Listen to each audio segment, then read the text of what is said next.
नहमदुहु व नुसल्ली अला रसूलिहिल करीम अम्मा बाद औज़ु बिल्लाहि मिनश शैतानिर रजीम बिस्मिल्लाहिर रहमानिर रहीम। प्रथमेই আমার পীরে কামেল মুর্শিদে মোকাম্মেল হযরত মাওলানা শাহ সুফি মখদুম মোহাম্মদ খাজা ইসরাইল চিশতি নিজামি কাসসাস সিররাহের পাক পবিত্র কদম মোবারকে হাজার কোটি ভক্তি চুম্বন রেখে আজকে আমি সুফি মোহাম্মদ লাল মিয়া বয়াতি চিশতি নিজামি ও শাহনাজ তাল্লুকদার শাহনাজ বেগম আমরা উভয় উপস্থিত হয়েছি একখানা পালা আপনাদেরকে উপহার দেবার জন্য। বিষয়বস্তু হলো হিন্দু এবং মুসলমান। মুসলমান ধর্ম থেকে আলোচনা করব আমি, আর হিন্দু ধর্ম অর্থাৎ সনাতন ধর্ম থেকে আলোচনা করবেন শাহনাজ বেগম। আমরা উভয়ই আপনাদেরকে সূক্ষ্ম কথা দিয়া সূক্ষ্ম গান দিয়ে যেন সবার মনোরঞ্জন করতে পারি এ বলে আমি সকলের প্রতি আমার আন্তরিক ভালোবাসা প্রীতি ও শুভেচ্ছা রেখে আমার কর্তব্য কাজ আমি আরম্ভ করেছি। আসসালামু আলাইকুম ওয়া রাহমাতুল্লাহি ওয়া বারাকাতুহু।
ইল্লাল্লাহু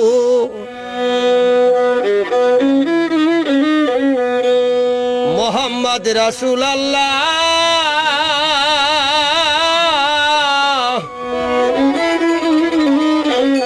সাল্লাল্লাহু আলাইহি ওয়াসাল্লাম।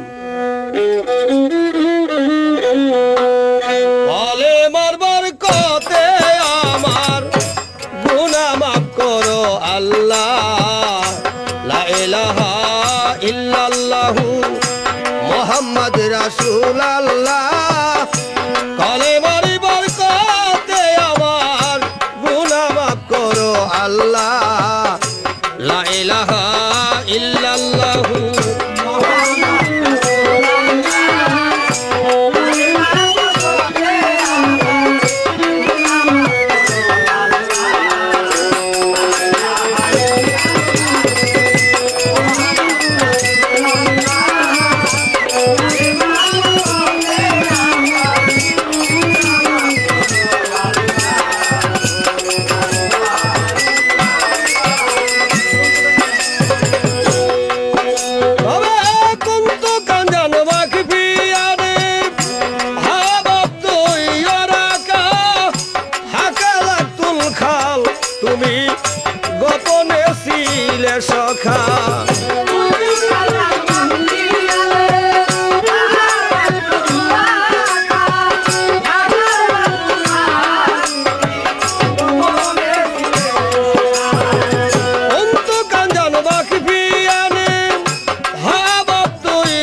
জীবনে ছিলে সখা আওয়ালাম খালাকাল্লাহু আওয়ালাম খালাকাল্লাহু নুরি জবানে বললা নবী নূরে সারা আলম আলোকিত করিলা লা ইলাহা ইল্লাল্লাহু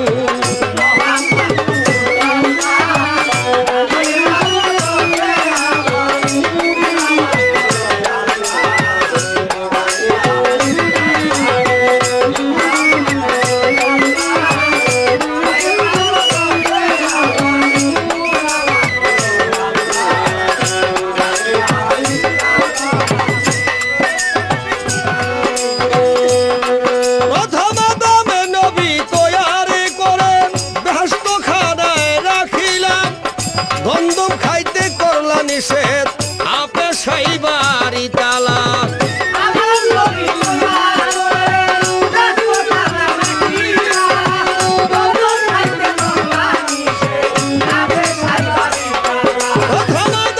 নবী তৈয়ারি করে ব্যস্ত খানায় রাখিলা বন্দুক খাইতে করলা নিষেধ আপে সাইবারি তালা 350 বছর ধরে পড়ে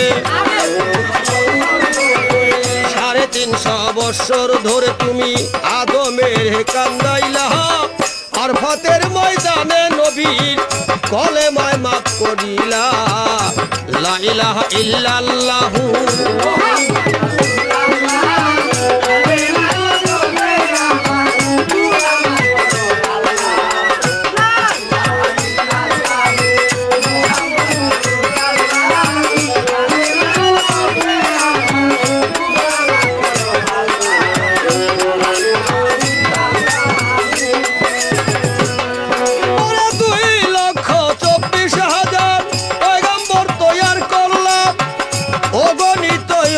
আল্লাহ এই ভবেতে পাঠাইলা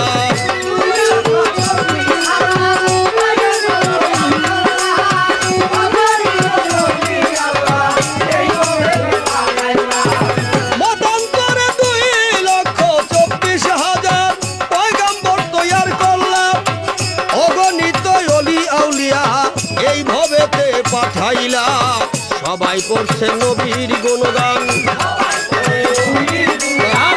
সবাই করে নবীর গুণগান শেষে কয় নাফসি আল্লাহ ইয়া হাবলি উম্মতি বলে শুধু কান্দেন নবী নূর আল্লাহ লা ইলাহা ইল্লাল্লাহু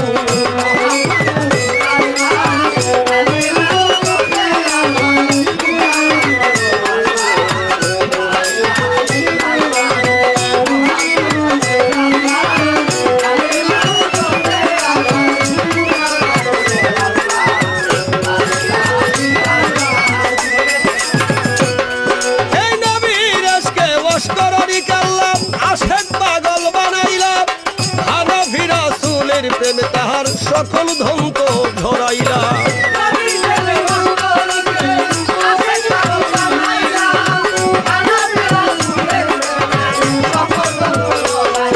এই নবীর ইশকে ওয়াশকরণীকে আশেক পাগল বানাইলা আনবী রাসূলের প্রেমে তাহার সকল ধন্ত ঝরাইলা নবীর জুব্বা পাইলেন তিনি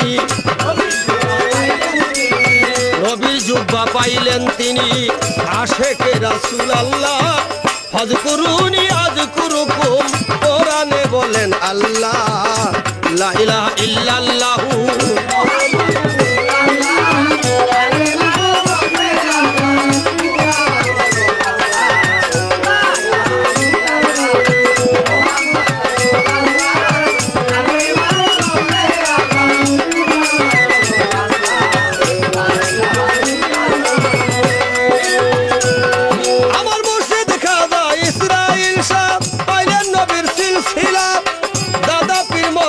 আলাউদ্দিন তাহার পীর ইসলামুল্লাহ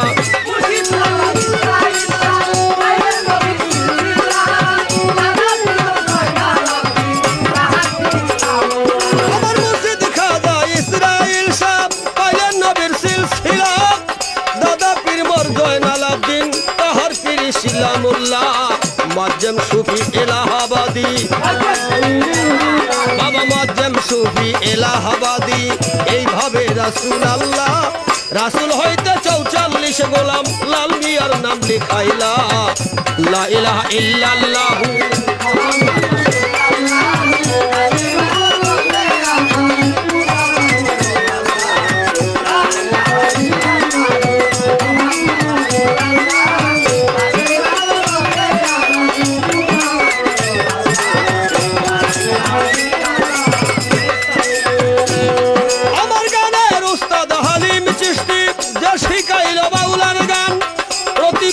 শাহানাত সরকার সালাম রইল বর্তমান।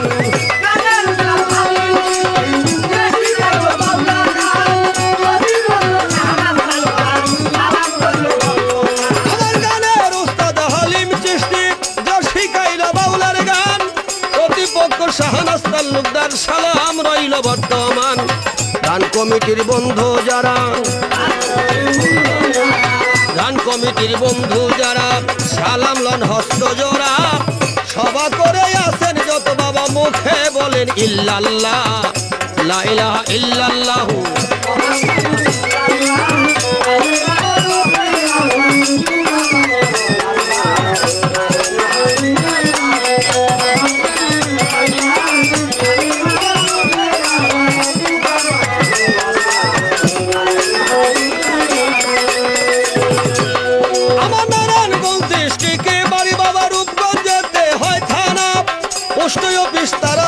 সভাপত্র লিখার ঠিকানা,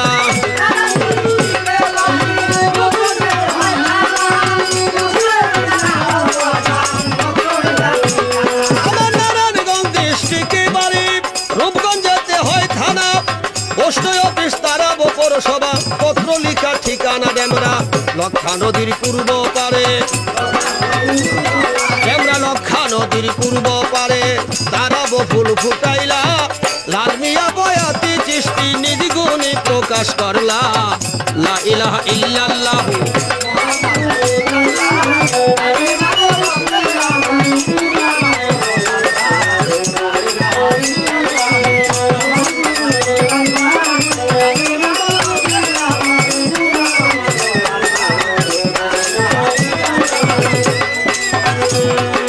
ধন্যবাদ। সভা করে যত সভাসদগণ বসে আছেন, আজকে হিন্দু এবং মুসলমান, আমি মুসলমান ধর্ম নিয়ে অর্থাৎ ইন্নাদ্দিনা ইনদাল্লাহিল ইসলাম, ইসলাম হলো সত্য ধর্ম, সেটা আল্লাহ পাক পবিত্র কোরআনে ফরমান ইন্নাদ্দিনা ইনদাল্লাহিল ইসলাম।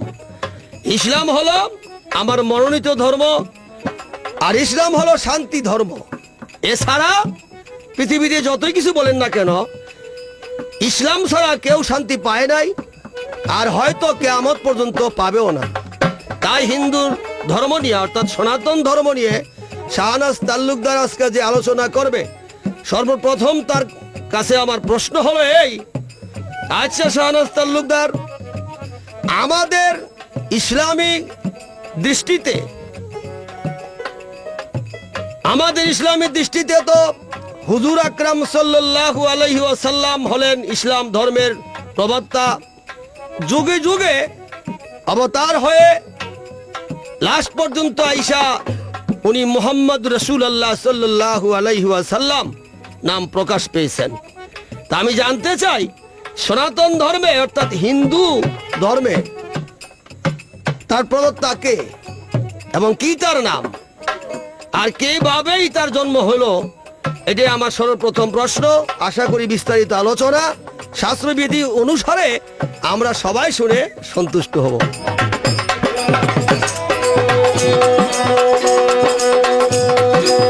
লা ইলাহা ইল্লাল্লাহু মুহাম্মদ রাসূলুল্লাহ, কালেমার বরকতে আমার গুনাহ মাফ করো আল্লাহ। লা ইলাহা ইল্লাল্লাহু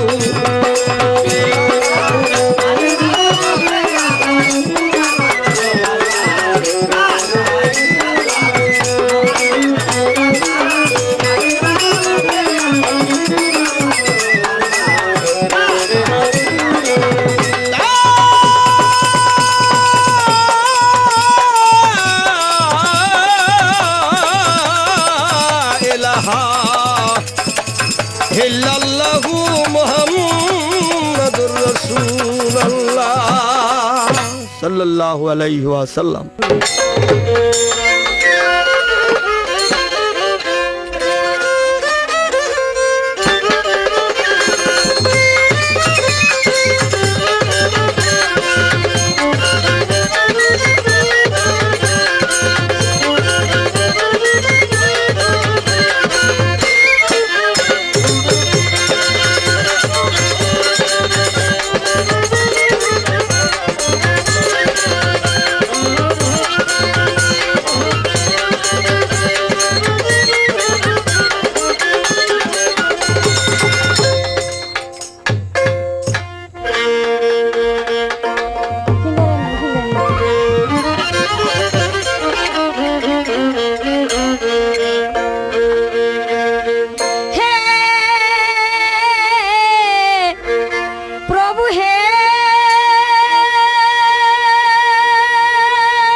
ওরে শ্রীমধুসূদনা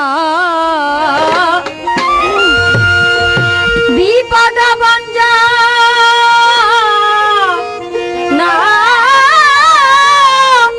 শ্রীমধুসূদনা প্রভু বিপদ ভঞ্জনা পূজিতে চরণ প্রভু আছে কি আমার তুমি লীলা নিত্যের অধিকারী ব্রজহরি নামটি তোমার তুমি লীলা নিত্যের অধিকারী ব্রজহরি নামটি তোমার তুমি লীলা নিত্যের অধিকারী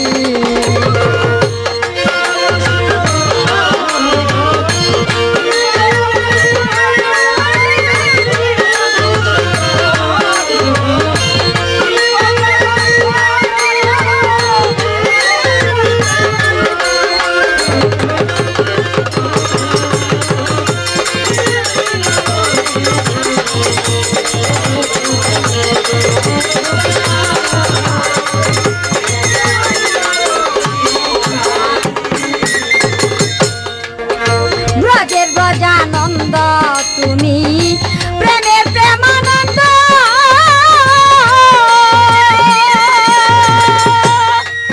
এবার সাধু জনার চিত্তে সচিত আনন্দ প্রেমে প্রেমানন্দ তুমি ব্রজের ব্রজা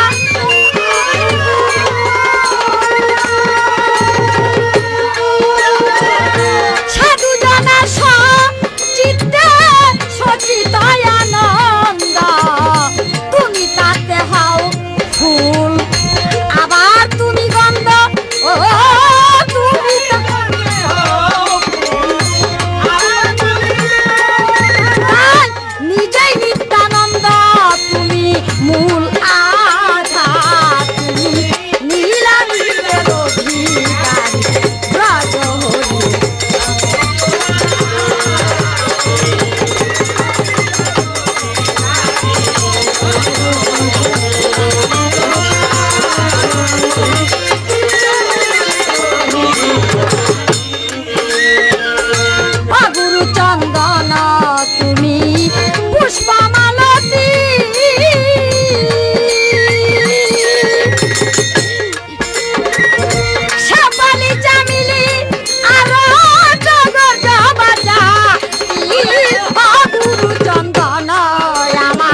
আসে কান।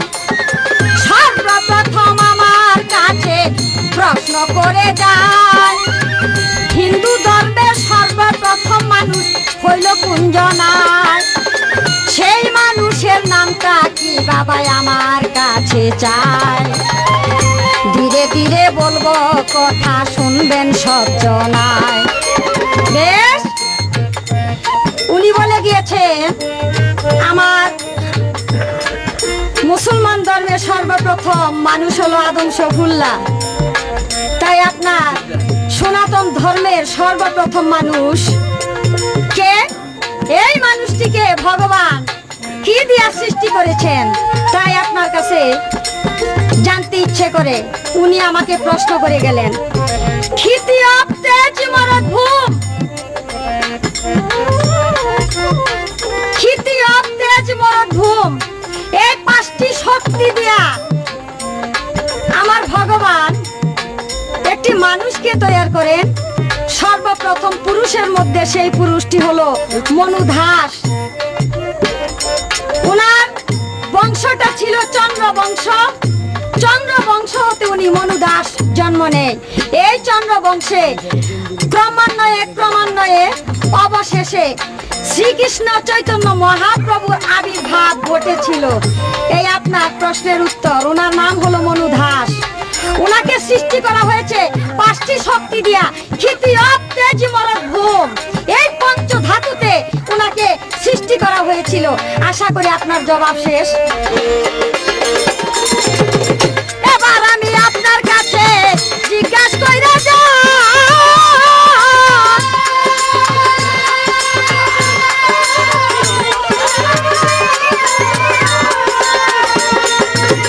আশা করি বলবেন কথা, বলবেন এই সবাই।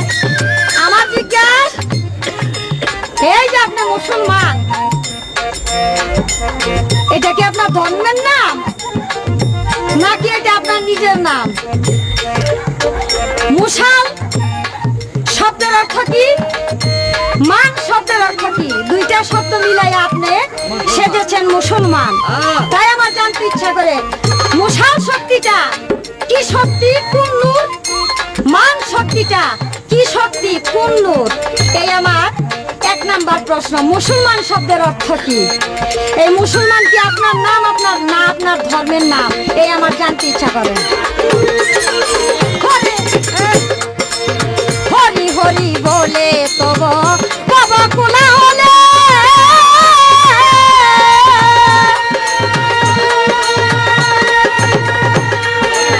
ব্যথা জনম যায় প্রভু তোমায় না বুঝিলে। হরি হরি বলে তব বাবা কোলা হলে,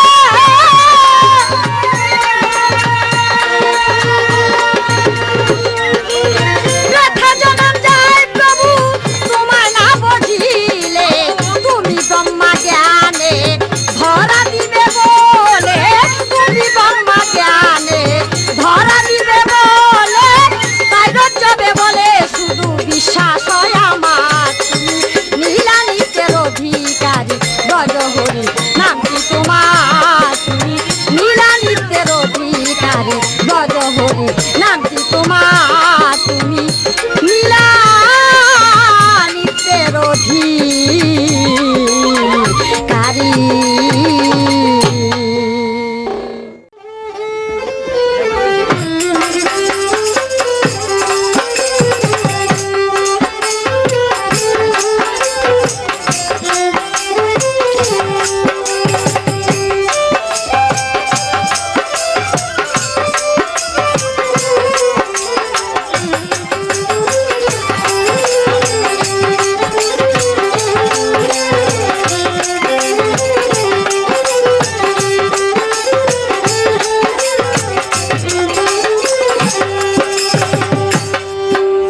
ধন্যবাদ।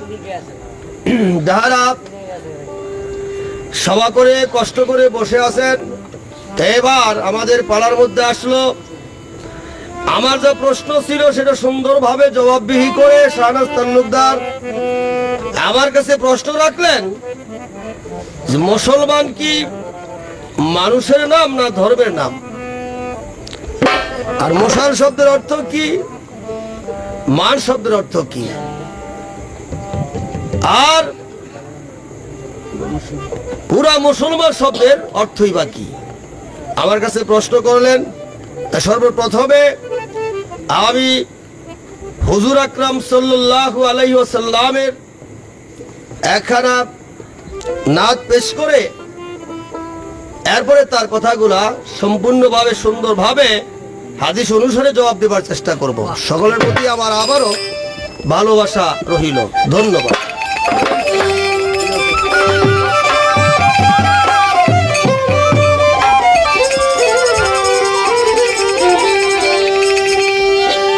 তুমি দেখা দিয়া হে রাসূল, দেখা দিয়া হে রাসূল ছেড়ে যেও না আমাদের ভুলে, যেও না আর পাবো না আমরা তোমার মতো দয়াল নবী, আর পাবো না আমরা তোমার মতো দয়াল নবী, আর পাবো না।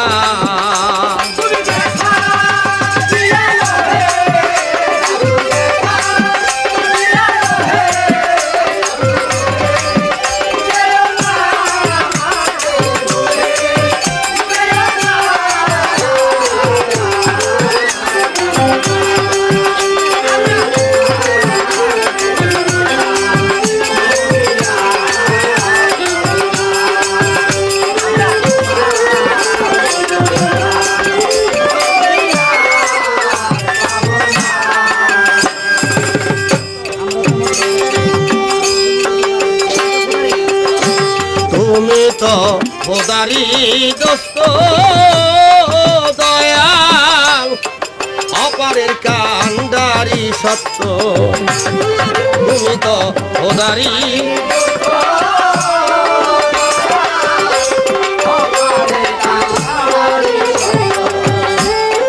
তুমি তো খোদারি দোস্ত দয়াল, অপারের কান্ডারি সত্য, তোমা বিনা পারের লক্ষ্য, তোমা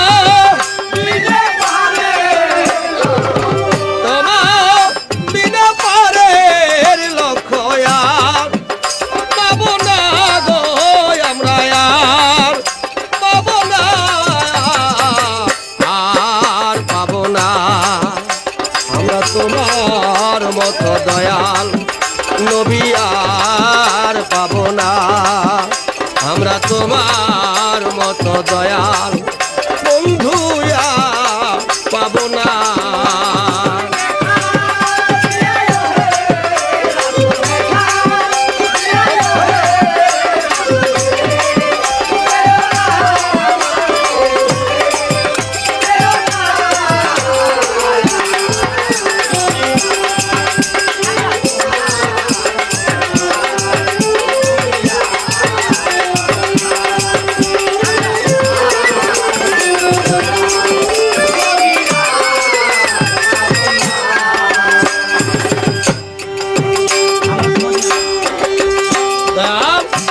আমরা তো মদিনাবাসী দয়াল, ছিলাম যেমন বনবাসী, আমরা তো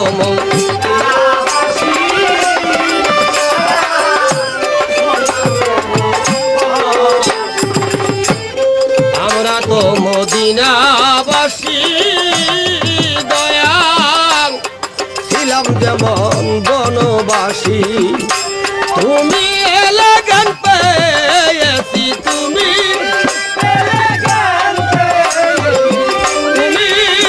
এলে গান পেয়েছি, আসি সান্ত্বনা গো আমরা আসি সান্ত্বনা, আর পাবো না আমরা তোমার মতো দয়াল নবী, আর পাবো না আমরা তোমার মতো দয়াল বন্ধু, আর পাবো না।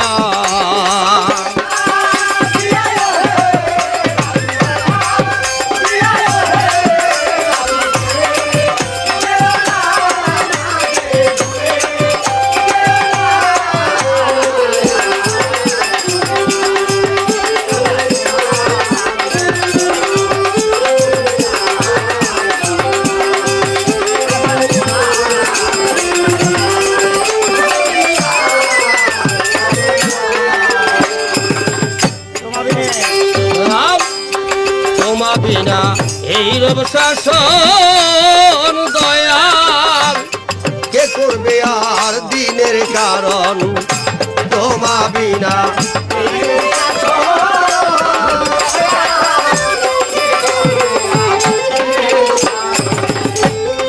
তোমা বিনা এই রব শাসন দয়াল কে করবে আর দিনের কারণ লালন বলে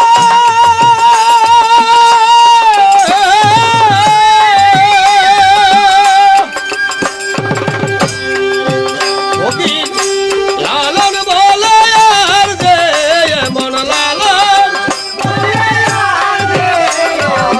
লালন বলে আর যে এমন বাতি জ্বলবে না গো ভবে বাতি জ্বলবে না আর পাবো না আমরা তোমার মতো দয়াল নবী আর পাবো না আমরা তোমার মতো দয়াল বন্ধু আর পাবো না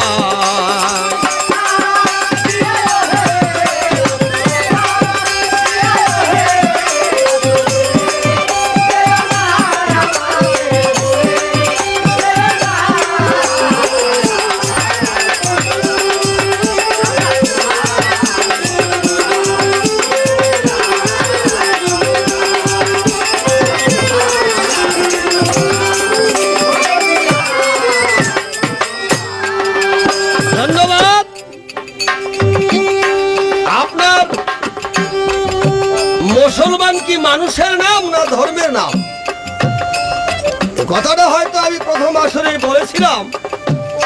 ধর্মের নাম হলো ইসলাম। বলেছিলাম ইন্নাদ দীনা ইনদাল্লাহি ইসলাম। ইসলাম হলো শান্তি ধর্ম। ইসলামের আওতাধীন হবে যে আওতাধীন হয় তাকে মানুষ মুসলমান বলে। ইসলামের মশাল ঘরে ঘরে জাল। ইসলামের মশাল পরিপূর্ণভাবে যে ব্যক্তি অনুসরণ করলো এবং তা অনুসরণ করে সেটা মাইনা যায় না পরিপূর্ণ বলে যে ব্যক্তি আমল করে তাকেই মুসলমান বলে। আর মুসলমান শব্দের অর্থ হলো আত্মসমর্পণকারী। তবে সেই আত্মসমর্পণকারী যেদিন থেকে কলমায়ে তয়্যবা লা ইলাহা ইল্লাল্লাহু মুহাম্মাদুর রাসূলুল্লাহ সাল্লাল্লাহু আলাইহি ওয়াসাল্লাম পড়ে মুসলমান হয়ে গেল। তবে এখানে ব্যাপার হলো যে সেই কলমা পাঠ করার পরও মানুষ খারাপ কাজে লিপ্ত হয়ে যায়। এর ব্যাপার হলো যে কলেমার সাথে তার ভালোভাবে প্রেম হয় নাই, কলেমার হাকিকত তার মধ্যে পৌঁছে নাই, কলেমার মশাল তার ভিতরে ঠিক মতন পৌঁছায় নাই, আর সে ভালোভাবে সেটা অন্তঃকরণে মাইনা যায় না, ঠিক মতন পালন করে নাই। এ হলো ব্যাপার। এই আর যদি কারণ প্রথম হলো বাবা সাধারণ মোমেন, এরপরে হলো পুরা মোমেন, এরপরে সাধারণ ইমানদার, এরপরে পুরোপুরি ইমানদার, এরপরে সাধারণ মুসলমান, এরপরে পরিপূর্ণ মুসলমান। মুসলমানে যখন দোয়া করে আল্লাহ সাথে সাথে সেটা কবুল করে। আর মুসলমান না হওয়া পর্যন্ত আমরা যতই দোয়া করতেছি, দেখেন না বর্তমানে আমাদের দেশের পরিস্থিতি আর দেশ বিদেশের পরিস্থিতি। এত দোয়া করলাম ইরাকের জন্য, দোয়া কে কবুল হইল কেন হলো না? আমরা পরিপূর্ণ সে মুসলমান হতে পারি নাই, যার জন্য এর ভিতরে লুকায়িত আছে গূঢ় রহস্য। যার জন্য বাবা এটা গূঢ় রহস্য যদি লুকায়িত না থাকতো, যেহেতু আমাদের কর্তব্য আমরা করতেছি, বিচার করেওয়ালা মালিক হলেন আপে মালিক সাই আল্লাহ জাল্লা শান। তাই আসুন, আমরা এখনো সময় আছে, ইসলামের আলো ঘরে ঘরে জ্বালো। আমরা যদি সেই পরিপূর্ণ মুসলমান হতে চাই, তাহলে যেন আমরা কোরআনের আইন, কোরআনের দৃষ্টি অনুসারে, কোরআনের আইন অনুসারে জীবন যাপন করি। যেহেতু আল্লাহ পাক বলেছেন আতিউল্লাহ ওয়া আতিউর রাসূল, अगर हमसे मिलने है तो मेरा हबीब के इत्तेहाद करो। যদি তোমরা আমাকে পেতে চাও তাহলে আমার হাবিবের আদর্শ অনুসরণ করো। তাহলেই আমাদের শান্তি হবে। আর নচেত কোনোভাবে কোনো ধর্মে কোনো মানুষের ক্ষমতা নাই আমাদেরকে শান্তি দিবার। যদি আমরা ইসলামের আলো ঘরে ঘরে ভিতরে বাহিরে রাষ্ট্র পরিচালনা হতে শুরু করে একবারে পারিবারিক জীবন পর্যন্ত, জন্ম থেকে মৃত্যু পর্যন্ত, কবরের শেষ সীমানা পর্যন্ত যদি আমরা ইসলামের আওতাধীন থাকতে পারি, এই কলেমা তৈয়বা লা ইলাহা ইল্লাল্লাহু মুহাম্মাদুর রাসূলুল্লাহ সাল্লাল্লাহু আলাইহি ওয়াসাল্লামের আওতাধীন থাকতে পারি, তাহলেই আমরা কামিয়াবি হতে পারবো ইহকাল এবং পরকাল। তবে আসুন এবার আমরা প্রশ্ন করি শাহনাজ তালুকদারের কাছে হিন্দু সম্বন্ধে। যোগে যোগে অবতার, এই যোগে যোগে চারজন যে অবতার হলো, সত্য বলতেছে যে সত্য, ত্রেতা, দাপর, কলি, এই চার যুগে অবতার এবং অবতারী, অবতার অবতারিণী কে হলো, কে তার নাম? অবতার কে আর অবতারিণী সাথে সাথে কে, আর কোন যুগটা কতদিন পর্যন্ত ভাগ ছিল?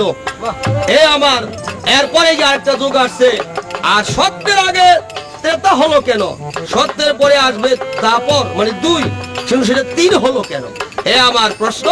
আশা করি সুন্দরভাবে শাস্ত্রবিধি অনুসারে আমরা শুনে সন্তুষ্ট হব। ধন্যবাদ। তুমি দেখা দিয়া হে রাসূল, দেখা দিয়া হে রাসূল সেরে, যেও না আমাদের ভুলে, যেও না আর পাবো না আমরা তোমার মতো দয়াল নবী, আর পাবো না আমরা তোমার মতো দয়াল নবী, আর পাবো না।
চমৎকার।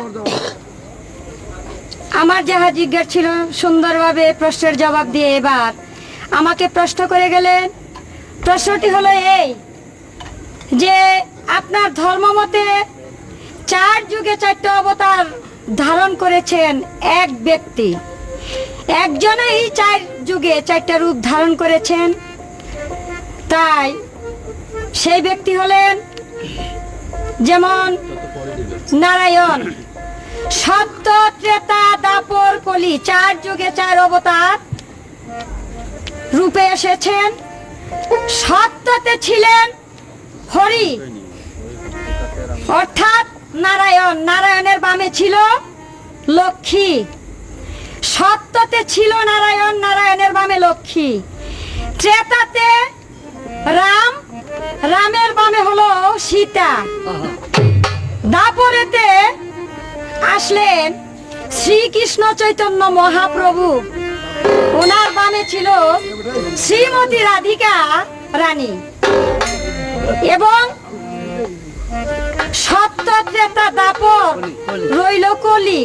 কলিযুগে আসলেন গৌরাঙ্গ নিমাই সন্ন্যাসী, ওনার পত্নী ছিলেন বিষ্ণুপ্রিয়া। নিমাই সন্ন্যাসীর বামে ছিলেন বিষ্ণুপ্রিয়া। এবার এই 4 যুগে 4টা অবতার রূপ ধারণ করেছেন। ওই নারায়ণই কৃষ্ণ, ওই নারায়ণই রাম, ওই নারায়ণই হলেন নিমাই সন্ন্যাসী। এই এক ব্যক্তি ওই 4 যুগে 4টা রূপ ধারণ করেছে। আর ওই নারায়ণের বামে যে লক্ষ্মী ছিল, সেই লক্ষ্মীটিই হলেন সীতা, সেই লক্ষ্মীই হলেন শ্রী রাধিকা, সেই লক্ষ্মীই হলেন বিষ্ণুপ্রিয়া। এই 69 4 যুগে 4টা রূপ ধারণ করেছে। এবার আরেকটা বিষয় জানতে চাইলেন, সত্য হলো 1, ত্রেতা হলো 3, তাইলে 1-এর পরে আসবে 2, 3 আসলো কেন? যেমন গৌতম মুনির স্ত্রী ছিল অহল্যা, আর গৌতম মুনির ভক্ত ছিল ইন্দ্রদেব। তো গৌতম মুনি সব সময় গভীর রাত্রে গঙ্গা সাধন করতেন। কুশাসন এবং কুরঙ্গা হাতে নিয়ে যখন গঙ্গা সাধন করতে গেলেন, এই সময় যজ্ঞ করতেছিলেন ইন্দ্রদেব, গৌতম মুনির ভক্ত। তো সমস্ত দেবগণের জিজ্ঞাসা করলো, হে দেবগণ, তোমরা বলো এই পৃথিবীর মধ্যে সবচেয়ে সুন্দরী কে? আমি তার সাথে আলিঙ্গন করব। তখন বলল যে হে ইন্দ্রদেব, সবচেয়ে সুন্দরী হলো আপনার গুরুমা, যার নাম অহল্যা। কয় এটা আপনার গুরুমা, এর সঙ্গে আপনি কিভাবে মিলন করবেন? কয় করব, কিন্তু আমার গুরু রূপ ধারণ করতে হবে। তাই যেই সময় গঙ্গা সাধনে গেল গৌতম মুনি, ওই সময় ইন্দ্রদেব গৌতম মুনির রূপ ধারণ করে গুরুমার সাথে গিয়া যখন দরজায় টোকা দিলেন, অহল্যা ঘর দরজা মেললো। বলল, কি ব্যাপার স্বামী, তুমি না গঙ্গা সাধনে গেলা? কয় না, আমার আজকে আমি ফিরে এসেছি। কয় কেন? কয় তোমার সঙ্গে আমি সম্বাস করব, মিলন করব। তাই তো দেখলো স্বামী অরিজিনাল স্বামীর মতো চেহারা ধারণ করেছে, তাই উনি মিলন করলেন। মিলনের অবশেষে এই লোক যে ওনার স্বামী না বুঝতে পারলেন, তখন বলল, সর্বনাশ, তুমি কে বলো? হাতে ধরে ফেললেন। বলল, আমি গৌতম মুনির ভক্ত ইন্দ্রদেব। কই ইন্দ্র রে, তুই তো 100 জন্মের অপরাধী হয়ে গেলি, তুই তো রক্ষা পাবি না। এমন সময় আসছে গৌতম মুনি, আইসা বলতেছে, কি হয়েছে? অহল্যা বলল, স্বামী আপনি যাওয়ার পর এই ইন্দ্রদেব আপনার রূপ ধারণ করে আমার ঘরে প্রবেশ করে আমার সঙ্গে মিলন করেছে। তখন গৌতম মুনি একটা অভিশাপ দিল, যাও তুমি। ওনার স্ত্রীকে অভিশাপ দিল, তুমি মিলন করার আগে তুমি একজন মনির স্ত্রী হইয়া কেন তাকে তুমি ভালোভাবে পরীক্ষা নিরীক্ষা করলে না? কেন তুমি ধ্যান করলে না এটাকে? এর জন্য তোমাকে আমি অভিসংবাদ দিলাম, তুমি সারা জন্মের জন্য পাথর হয়ে থাকো। অহল্যা গেলেন পাথর হইয়া। আর ইন্দ্রদেবকে বলল, তুই একজনের জন্য পাগল হয়ে গেছিস, যা আমি তোকে অভিসংবাদ দিলাম, তোর সমস্ত শরীরে 100 সহস্র জুনি হয়ে যা। জুনি হয়ে গেলেন। তখন পাথর অবস্থায় অহল্যা কাঁদতে লাগলেন, হে প্রভু, আপনি আমাকে রক্ষা করেন। প্রভু নারায়ণ, আপনি আমাকে রক্ষা করেন। নারায়ণ সহ্য করতে না পাইরা এই 1-এর পরে আসবে 2। তাই বাবা সত্যের পরে আইসা বললো ত্রেতা, মুক্তি হওয়ার জন্য। সত্যের পরে আসলো তেতা, তেতাতে রামের জন্ম হইলো। রাম যেদিন বিবাহ কইরা বরযাত্রী লইয়া যায়, সেই দিনেই পাথরের মধ্যে রামের পদধূলি যখন লেগেছে, তার জন্ম মুক্ত হইয়া গেছে। এর জন্য এসেছে সে অহল্যা হইলো, মানুষের রূপ ধারণ করলো, গুরুর পদধূলি পাইয়া, রামের পদধূলি পাইয়া। তাই আপনার প্রশ্নের জবাব, এর কারণে 1-এর পরে 2 আসলো।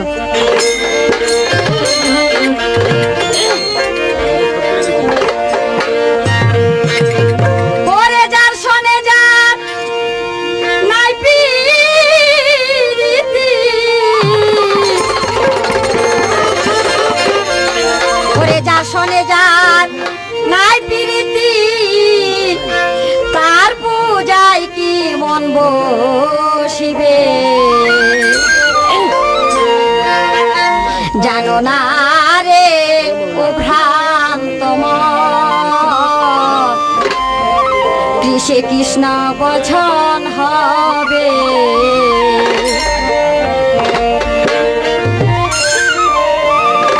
জানো না রে ও ভ্রান্ত মন, কিসে কৃষ্ণ বচন হবে।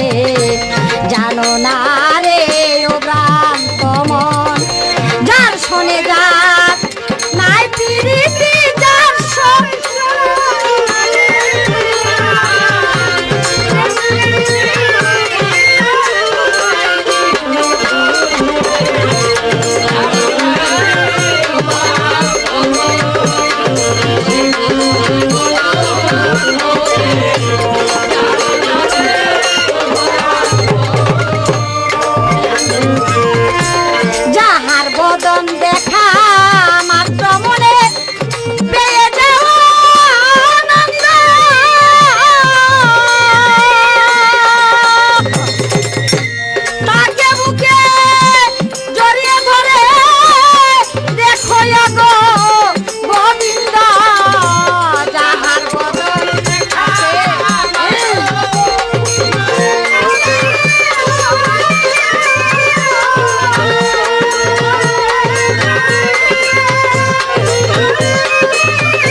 করেছিল তার জবাব সম্পূর্ণরূপে দিয়ে গেলাম। এবার আমার জানতে ইচ্ছা করে আমার প্রতিপক্ষ লাল মিয়া বয়াতি সাহেব, আপনি জবাব করবেন এই পৃথিবীটা আল্লাহ রাব্বুল আলামিন সৃষ্টি করেছে, এই পৃথিবীর বয়স হলো 4 কোটি বছর। তার মাঝে এই পৃথিবীর ফার্স্ট টু লাস্ট হইতে দেশের কোনো অভাব নাই। আমার জানার বিষয় হলো রাসূল পাক সাল্লাল্লাহু আলাইহি সাল্লাম হযরত মুহাম্মদ মুস্তাফাকে আল্লাহ পাক ইচ্ছা করলে অন্য রাষ্ট্রে অন্য দেশে জন্ম দিতে পারতেন, ভূমিষ্ঠ করাইতে পারতেন, কিন্তু তা না করে আল্লাহ রাব্বুল আলামিন ওনাকে আরব দেশে পদার্পণ করাইলেন কেন? এটার কারণ কি? এই একটাই প্রশ্ন রইল, আসলে আপনি জবাব দিবেন সুন্দর করে, এইটাই আমার প্রশ্ন। পঞ্চরসে কাত্র করে প্রেমের হাড়িতে ভরে,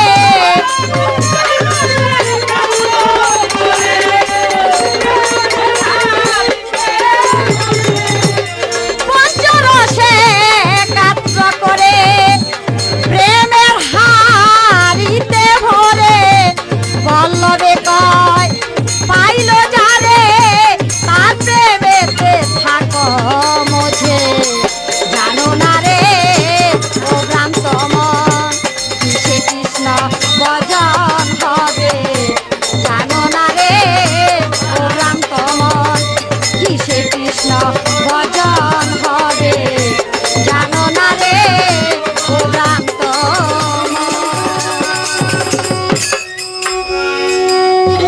বহরহাল এবার আমার প্রশ্ন বেশ সুন্দরভাবে জবাবদিহি করেছেন। তবে এবার হয়তো আপনারা বুঝতে পারছেন ব্যাপারটা উপস্থিত, যে গুরুমার সাথে আলিঙ্গন করলো ভক্ত। দেবরাজ ইন্দ্র আলিঙ্গন করলো কার সাথে? তার গুরুর মা অহিল্যা দেবীর কাছে। অহিল্যার সাথে করলো, এতে তার শত সহস্র জুড়ি হলো। আবার দেখা গেল যে অহিল্যা পাশানি হয়ে রইল। এই জন্য বলেছিলাম যে একমাত্র ইসলাম ধর্ম ছাড়া পৃথিবীতে আর কোনো শান্তি নাই। দেখলেন তো কত বড় গজুরি কথাবার্তা। এই কথা শুনে কোন আশিকি প্রাণে শান্তি পাইতে পারে না। কথা ঘটনা সত্য। সেই সনাতন ধর্মের আপনার সেই ভাগবত অনুসারে ঘটনা সত্য, চির সত্য, কিন্তু সেটা কেমন হয়ে গেল? এই জন্য ইসলাম ছাড়া ইন্নাদ্দিন ইনদাল্লাহিল ইসলাম, একমাত্র সত্য ধর্ম হলো ইসলাম ধর্ম এবং 7 দিন ধর্ম। যাই হোক, আমার কাছে প্রশ্ন করেছেন যে হুজুর আকরাম সাল্লাল্লাহু আলাইহি ওয়াসাল্লামকে আল্লাহ জাল্লা শানু ইচ্ছা করলে পারতো দুনিয়ার বিভিন্ন জায়গায় সৃষ্টি করবার বা পাঠাইবার, তা না করে মক্কাতে পাঠাইবার উদ্দেশ্য হলো কি? এই তার প্রশ্ন। এবার আসুন আমরা একখানা গান শুনি। হুজুর আকরাম সাল্লাল্লাহু আলাইহি সাল্লামের শানে একখানা গান আমরা শুনে তারপরে তার কথার জবাবদিহি করার চেষ্টা করব। দলিল অনুসারে আমরা সবাই ধৈর্য সহকারে গান শ্রবণ করব।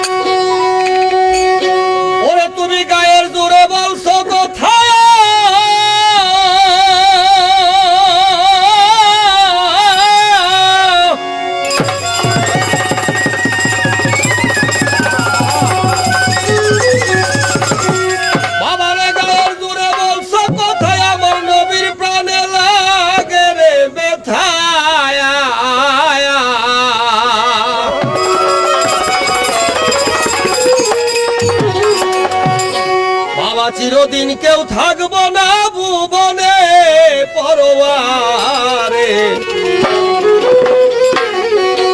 পূর্বে যেদিন হাবিয়ার আগুনে।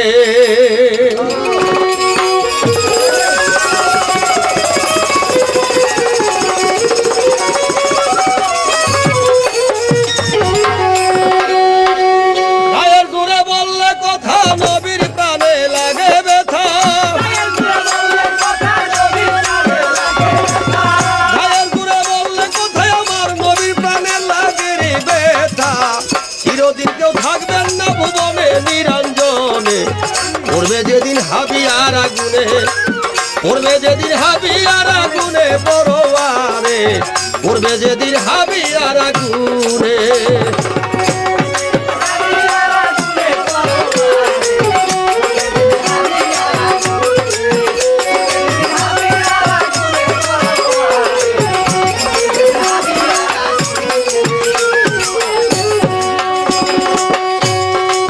বাবারে শিশুর পরে যৌবন এলো, কতজন ভয় পাইল, কেউ তো পারে না তোমার সনে।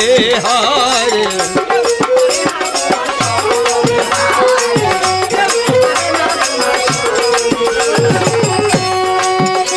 ওরা শিশুর পরে যৌবন এলো, কতজন ভয় পাইল, কেউ তো পারে না তোমার সনে। হায়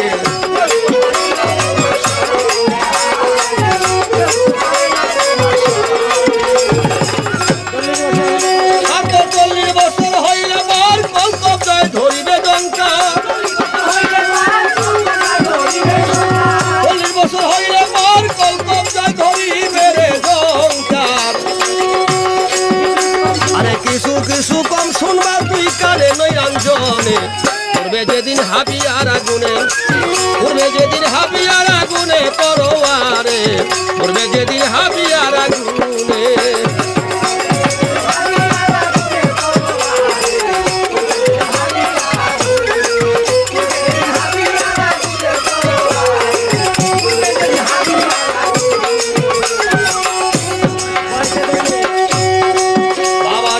বয়সে ধরিলে ভাটি, হায় হায়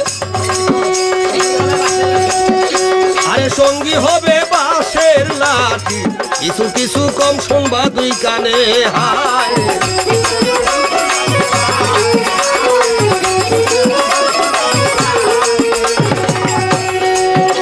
তোমার বয়সে ধরিলে ভাটি, বাবারে সঙ্গী হবে বাঁশের লাঠি, আরে কিছু ছোট অক্ষর দেখবা না নয়নে। হায়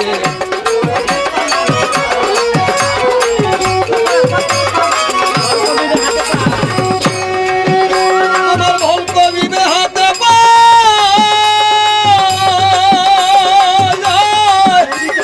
বল কবিবে হাতে পায়, আরে বল কবিবে হাতে পায়, সর্দিতে তোর মাথারে ঘুরায়। সেদিন জম ঘুরিবে পিছনে পিছনে তোমার, জম ঘুরিবে পিছনে পিছনে নিরঞ্জনে, পড়বে যেদিন হাবিয়ার আগুনে।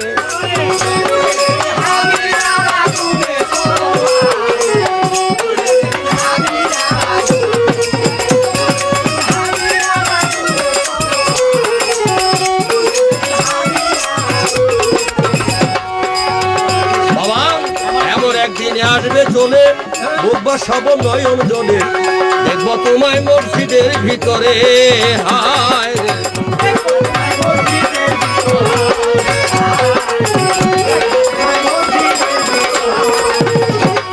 ওরা এমন একদিনে আসবে চলে, বাবারে দে বাবা বুক বসাইবেন নয়ন জলে, দেখবো তোমায় মসজিদের সামনে। হায়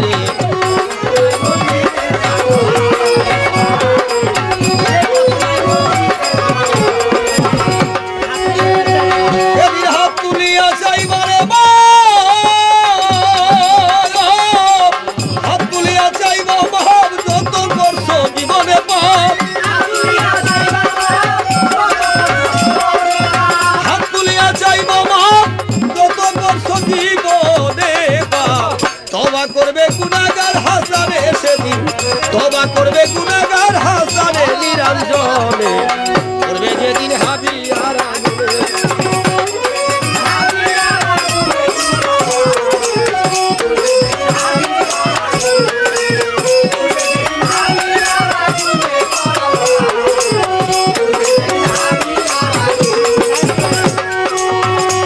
দুনিয়ার মধ্যে বাবা আসলে কেহ কেহর নয়। জমিদারি টাকা করি ঘনাঘাটি জায়গা জমি গাড়ি বাড়ি নারী বন্ধু বান্ধব আত্মীয় স্বজন খ্যাতি গোষ্ঠী কেউ আমার সঙ্গের সাথী হবে না। আমার দর থেকে যখন দম বাহির হয়ে যাবে আমার সঙ্গের সাথী একমাত্র আমার ঈমান আর আমার আমল হবে, এছাড়া আমার সাথে কেউ যাবে না, কিছু আমার সঙ্গের সাথী হবে না। এই জন্য গায়ে বল কমিবে হাতে পায় সর্দিতে তোর মাথা ঘুরায়, ওদিন আজরাইল ঘুরবে তোমার পিছনে পিছনে নিরঞ্জনে পূর্বে যেদিন তোমায় হাবিয়ার আগুন। তাই বারহাল আমার কাছে প্রশ্ন করেছেন বাড়ি সুন্দর করে হুজুর আকরাম সাল্লাল্লাহু আলাইহি ওয়াসাল্লামকে দুনিয়ার কোন প্রান্তে ওনাকে প্রেরণ না করে সৃষ্টি না করে মক্কা নগরে ওনাকে সৃষ্টি করার কারণ উদ্দেশ্যটা হলো মেন উদ্দেশ্যটা হলো কি? মক্কায় ইরান ইরাক আফগানিস্তান দেখা যায় ইসলামী ইতিহাসে, মিশরে ইসলামী দৃষ্টিতে দেখা যায় ওই সমস্ত দেশের ভিতরেই বিভিন্ন পয়গাম্বরদেরকে আল্লাহ পাক সৃষ্টি করেছেন এবং পাঠিয়েছেন। কেন? মক্কাতে যে অপকর্ম হতো বিশ্বের কোন জায়গায় এমন অপকর্ম হতো না। হুজুর আকরাম সাল্লাল্লাহু আলাইহি সাল্লাম পৃথিবীতে আসার কিছুদিন পর ইসলাম আস্তে আস্তে প্রচার করতে শুরু করলেন। প্রথম খ্যাতি গোষ্ঠীর কাছে, এরপরে প্রতিবেশীর কাছে, এরপরে আপনার দূর থেকে দূরে, এরপরে দেশ থেকে বিদেশে, এমনি ভাবে ইসলাম প্রচার করতে করতে প্রসার লাভ করতে করতে কিছুদিন অতিবাহিত হইবার পর আল্লাহর হাবিবের একজন প্রিয় সাহাবী ছিল, নাম ছিল তার দেহিয়াতুল কলবি। হুজুর আকরাম সাল্লাল্লাহু আলাইহি সাল্লামের কাছে যাইয়া ইসলাম গ্রহণ করলেন। যাইয়া বললেন, হুজুর আমাকে পড়িয়ে দেন কলমায়ে তয়্যিবা লা ইলাহা ইল্লাল্লাহু মুহাম্মদ রাসূলুল্লাহ সাল্লাল্লাহু আলাইহি ওয়াসাল্লাম। হুজুর কলমা পড়লে কি হয়? আল্লাহর হাবিব বললেন, দেহিয়া কলমা পড়লে সমস্ত গুনাহ মাফ হয়ে যায়। দেহিয়া বললেন, হুজুর সমস্ত গুনাহই কি মাফ হয়ে যায়? আল্লাহর হাবিব বললেন, হ্যাঁ সমস্ত গুনাহই মাফ হয়ে যায়। দেহিয়া চোখের পানি প্লাবিত করে ভগ্ন ভাষা দিতে শুরু করলেন, দাড়ি বেয়ে বেয়ে কাঁদতে আরম্ভ করলেন। আল্লাহর হাবিব বলে, দেহিয়া তোমাকে আমি সুসংবাদ দিলাম, তারপরে আবার তুমি কেন কান্নাকাটি করো? দেহিয়া বললেন, হুজুর আপনার কদম মুবারক ধরে চুমু খেয়ে বলি, আল্লাহ হাবিব মেহেরবানি করে আমার একটি কথা আপনি শ্রবণ করবেন। আল্লাহর হাবিব বললেন, দেহিয়া বলো বলো। দেহিয়া বললেন, হুজুর সমস্ত গুনাহ হয়তো মাফ হবে, কিন্তু আমার জীবনে এমন কোন গুনাহ করেছি আমার মনে হয় না আল্লাহ পাক এই গুনাহ আর ক্ষমা করতে পারে। তো হুজুর আকরাম সাল্লাল্লাহু আলাইহি ওয়াসাল্লাম বলে, দেহিয়া বলো কোন গুনাহ করেছো যে গুনাহ কলেমার বিনিময়ে আল্লাহ পাক ক্ষমা করবেন না? দেহিয়া বলতেছে, হুজুর আমি আমার বিবিকে গর্ভাবস্থায় রেখে চলে গেলাম, তাই ঘটনা লম্বা ছিল, সংক্ষেপ বলতেছি। যেহেতু এটা আপনার বিসিবি ক্যাসেটের ব্যাপার, এখানে লম্বা ছিল ঘটনা বললে পরে সময় অতিক্রান্ত হবে, আপনারা বিরক্তি ভাব নিবেন। তারপরও একটু সময় হয়তো যদি হয়ে যায় আপনারা ধৈর্য সহকারে শ্রবণ করবেন, এতে লাভই হবে বরং নষ্ট হবে না। এবার দেহিয়া বললেন, হুজুর আমার বিবিকে আমি বলে গেলাম গর্ভ অবস্থায় আমি বান নিজে চললাম, যদি মেয়ে হয় তাকে চাপা মাটি দিবা, আর যদি ছেলে হয় তাকে সাদরে গ্রহণ করে লালন পালন করবা। দেখা গেল কিছুদিন পরে আমার বিবির গর্ভ থেকে একটি মেয়ে সন্তান খুব সুন্দর ফুটফুটে চেহারা জন্মগ্রহণ করলো। আমার বিবি তাকে চাপা মাটি না দিয়া তাকে সাদরে লালন পালন করে শানা হয়ে গেলেন। 7-8 বছর বয়স যখন প্রাপ্ত হয়ে গেল, সুন্দরভাবে কথাবার্তা বলতে পারে। আর আমি বাড়িতে এসে দেখলাম আমার মেয়ে বিবি দেখাই দিল, এই তোমার আব্বা। জড়ায়ে ধরে যখন আমাকে কান্দাকাটি আরম্ভ করলো, আমি বললাম, কেন তুমি তাকে চাপা মাটি দাও নাই? বিবি বললেন, আমার মা হয়ে আমি তাকে চাপা মাটি দিতে পারি নাই, তবে আপনার যদি সহ্য না হয় আপনি তার ব্যবস্থা করতে পারেন। বললো, তাড়াতাড়ি সাজিয়ে গুজিয়ে দাও। তাড়াতাড়ি সাজিয়ে গুজিয়ে দিল। উঠাল নিয়ে বাড়ি ছেড়ে দূর দূরান্তে একটা পাহাড়ের পাদদেশে যাইয়া আবডালে যাইয়া গাথা করতে আরম্ভ করলো। যখন নাকি গাথা খনন করে পাথরগুলি উঠাইয়া মেয়েকে ডাক দিল, আসো দেখো এই গাথরের ভিতরে কি দেখা যায়। মেয়ে বলল, আব্বা, এই পাহাড়ের আবঢালে পাদদেশে এই গাথার ভিতরে আপনি নিজ হাতে করলেন, এর ভিতরে কি আবার খেলা খেলা হিসাব করলেন? যখন হুজুর আমার মেয়ে উকি দিয়া গাথার দিকে তাকাইলো, আমি নিষ্ঠুর পিতা ধাক্কা মেরে গাথার ভিতরে ফেলে দিলাম। গাথার ভিতরে পড়ে আমার মেয়ে চোখের পানি ছেড়ে দিয়ে কান্দে, আব্বা, এমন ভাবে পাহাড়ের চিপা আমাকে মেরে মারবেন না, এরম ভাবে পাহাড়ের চিপায় আমাকে মারবেন না, আমি এমন নিষ্ঠুর দিল। আমার মায়া লাগলো না, আস্তে আস্তে পাথর চাপাগুলি দিতে আরম্ভ করলাম। হুজুর গলা পর্যন্ত যখন পাথর চাপা হয়ে গেল, আমার মেয়ে চিৎকার দিয়া বলে, আব্বা, জীবনে বাড়ি বাড়ি গ্রামে গ্রামে দেশ বিদেশে ভিক্ষা করে করে খাবো, আপনার মুখ দর্শন করব না, তবু নিষ্ঠুর হয়ে গো পিতা এমন ভাবে পাথরের চাপা দিয়ে আমার জীবন আপনি হত্যা করবেন না। হুজুর আমার নিষ্ঠুর দিন আমার একটু মায়া লাগলো না। যখন সম্পূর্ণ ভাবে পাথর চাপা হয়ে গেল, আমি বাড়িতে আসলাম। হুজুর যখন ঘুমাইলাম, ঘুমের ঘরে স্বপ্ন দেখি আমার মেয়ে সেই পাথরের চাপা নিচে পড়ে বলে, তোমার মতো নিষ্ঠুর পিতা এই ভুবনে আর দেখি নাই। হুজুর সে থেকে আমার ঘুম নাই। হুজুর মেহেরবানি করে আমি বলতে পারি সব গুনাহ হয়তো কলেমার বিনিময়ে মাফ হবে, আমি গোলামের এই গুনাহ হয়তো কলেমার বিনিময়ে মাফ হবে না। আল্লাহর হাবিব চোখের পানি ছেড়ে দিয়ে বলল, দেহিয়া কান্দো না, আমার পবিত্র জবানে বলেছি কলমায়ে তয়্যিবা লা ইলাহা ইল্লাল্লাহু মুহাম্মাদুর রাসূলুল্লাহ সাল্লাল্লাহু আলাইহি সাল্লাম যখন পড়েছো, তোমার সমস্ত জীবনের গুনাহ আল্লাহ পাক ক্ষমা করে দিয়েছেন। এখন থেকে বাকি জিন্দেগি পবিত্র অবস্থায় কাটাইবা। তবে বাবা, ওই যে বলেছিলাম আমাদের কলমায় কেন কাজ হয় না, আমরা কলেমা পড়েছি সত্য, কিন্তু ভিতরে বাহিরে একভাবে আমরা কাজ করতেছি না।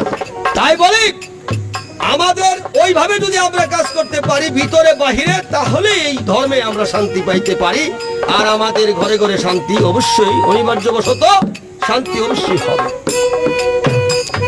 এই জন্য হুজুর আকরাম সাল্লাল্লাহু আলাইহি সাল্লামকে আল্লাহ পাক সেই পবিত্র মক্কা নগরীতে পাঠাইবার মেন উদ্দেশ্য ছিল এটাকে নিবারণ করার জন্য। আর যদিও হয়ে থাকে, কিন্তু তাদের থেকে আমাদের পাওয়ার কিন্তু কম না। হুজুর আকরাম সাল্লাল্লাহু আলাইহি সাল্লামের প্রকৃত আশিক হলে স্বপ্ন যুগে আল্লাহর হাবিব ওয়াদা করেছেন, আমার একটি উম্মত যদি আমার প্রকৃত আশিক হয়, তাহলে দুনিয়ার যে কোনো প্রান্তে থাকুক না কেন, আমি খাবে তার সাথে অবশ্যই দেখা করি। সুবহানাল্লাহ।